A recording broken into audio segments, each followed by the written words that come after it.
labarai da ɗumi-ɗuminsu.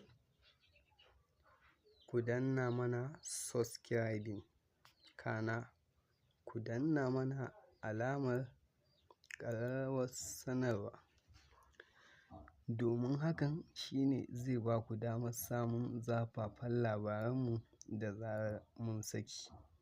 Jama'a inna lillahi wa inna ilaihi raji'una. Shugaban ƙasa Bolaji Ahmad Tinubu rai ya yi halinsa.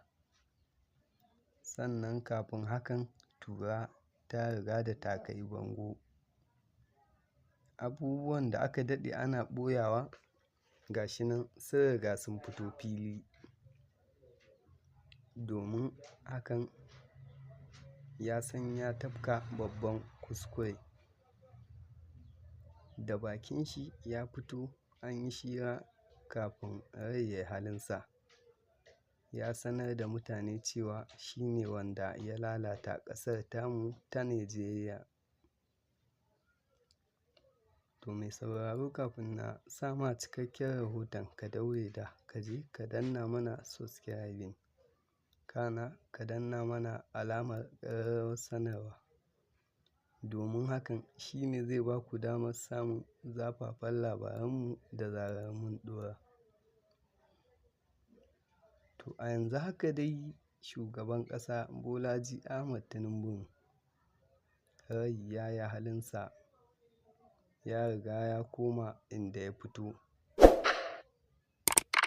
A yanzu hakan har wasu manyan malamai sun fara yi mai shirye-shiryen addu'ar jana'iza. To sai dai mu ce idan musulmi ne Allah